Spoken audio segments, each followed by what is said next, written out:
আসসালামু আলাইকুম। Jasmine cooking হাউসে আপনাদের সবাইকে স্বাগতম। আশা করি সবাই অনেক ভালো আছেন। আজকে আবারও দেখা হলো নতুন কোনো রেসিপি নিয়ে। আজকে আপনাদের দেখাবো গরুর ফ্যাপসা ভুনার রেসিপি। যারা যারা ফ্যাপসা খেতে পছন্দ করেন তাদের জন্যই আজকের আমার রেসিপি। আশা করি আপনাদের অনেক ভালো লাগবে। ভালো লাগলে আমাদের চ্যানেলটিকে সাবস্ক্রাইব করবেন এবং লাইক কমেন্ট শেয়ার করে আমাদের পাশে থাকবেন। তো আর কথা না বাড়িয়ে চলুন আমরা রেসিপিতে চলে যাই। প্রথমে আমরা এখানে নিয়ে নিয়েছি 1 কেজি পরিমাণ গরুর ফ্যাপসা। আমরা এটাকে ভালোভাবে সিদ্ধ করে ধুয়ে পরিষ্কার করে নিয়েছি। এখন আমরা রান্নাতে চলে যাব। এই জন্য ফার্স্টে চুলায় আমরা একটি প্যান বসিয়ে দিলাম আর দিয়ে দিব বেশ খানিকটা তেল। আমরা এখানে 1/3 কাপ পরিমাণ তেল দিয়ে নিয়েছি। এখন আমরা এখানে দিয়ে দিব 1 কাপ পেঁয়াজ কুচি। তারপর আমরা পেঁয়াজটাকে ভালোভাবে ভেজে নিব। পেঁয়াজের কালারটা হালকা একটু চেঞ্জ হয়ে গেলে আমরা এখানে দিয়ে দেব গোটা গরম মশলা। তারপর আমরা এটাকে ভালোভাবে ভেজে নিব। এখন আমরা দিয়ে দিব 1/3 কাপ আদা রসুন বাটা। তারপর এটাকে ভালোভাবে ভেজে নিব। আদা রসুনটাকে 2 মিনিট ভাজা হয়ে গেলে আমরা এখানে দিয়ে দেব 1 চামচ হলুদের গুঁড়া এবং 2 চামচ মরিচের গুঁড়া। ঝালটা আপনাদের পছন্দ মতো আপনারা দিবেন। আর দিয়ে দেব 1 চামচ ভাজা জিরার গুঁড়া এবং স্বাদ মতো লবণ। তারপর এটাকে হালকা একটু মিশিয়ে আমরা পানি দিয়ে দিব যেন মশলাটা না পুড়ে যায়।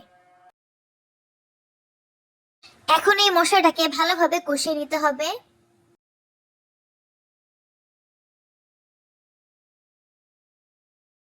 তো আমাদের মশলা কষানো শেষ, দেখতেই পাচ্ছেন মশলার উপরে তেল উঠে গেছে। এখন আমরা ফ্যাপসা গুলো দিয়ে দিব।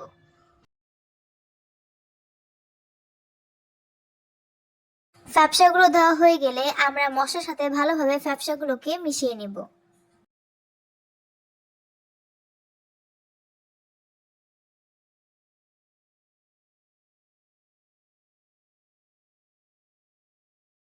মিশানো শেষ, এখন আমরা এটাকে ঢাকনা দিয়ে ঢেকে দিব।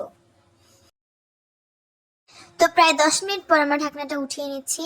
আর এর পরের অবস্থা আপনাদের দেখিয়ে দিচ্ছি। আমরা প্রায় 10 মিনিট এটাকে ভালোভাবে কষিয়ে নিয়েছি। এখন আমরা এটাকে ভালোভাবে নেড়ে নিব।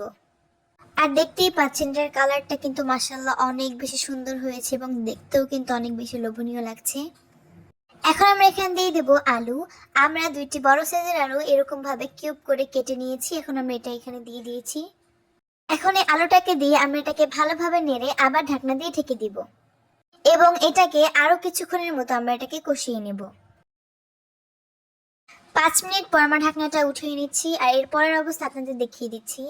এখন এটাকে ভালোভাবে নেড়ে আমরা পানি দিয়ে দিব। তো ফার্স্টে আমরা এটাকে ভালোভাবে নেড়ে দিচ্ছি।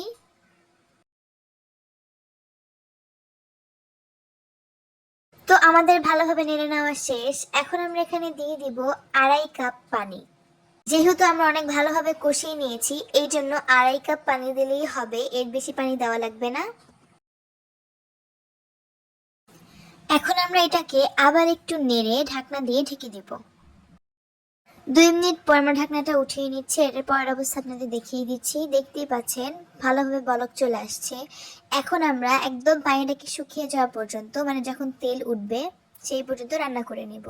আমরা যেহেতু এটাকে মাখা মাখা করবো, বেশি ঝোল রাখবো না, এই জন্য তেল ওঠা পর্যন্ত আমরা এটাকে ভালোভাবে রান্না করে নিব। তো বেশ কিছুক্ষণ পর পানিটা কিন্তু অনেকটাই টেনে গেছে। এখন আমরা এই পর্যায়ে একটু এটাকে নেড়ে দিয়ে দেব ভাজা জিরার গুঁড়া। আমরা এখানে প্রায় হাফ চামচের মতো ভাজা জিরার গুঁড়া উপরে দিয়ে দিব। তারপর এটাকে আবার ভালোভাবে নেড়ে ঢাকনা দিয়ে ঢেকে দিব এবং লো আঁচে এটাকে মাত্র 5 মিনিট আমরা রান্না করে নিব।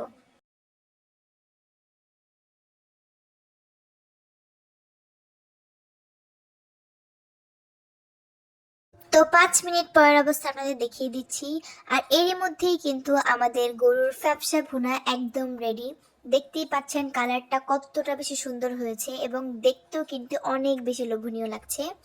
তো আজকের রেসিপিটা আপনাদের কাছে কেমন লেগেছে এটা অবশ্যই আমাদের কমেন্ট করে জানাবেন এবং ভালো লাগলে আমাদের চ্যানেলটিকে সাবস্ক্রাইব করবেন এবং লাইক কমেন্ট শেয়ার করে আমাদের পাশে থাকবেন। তো আবার দেখা হবে সামনে নতুন কোনো রেসিপি নিয়ে। তো সবাই ভালো থাকবেন, সুস্থ থাকবেন এবং আমাদের জন্য দোয়া করবেন। আল্লাহ হাফেজ।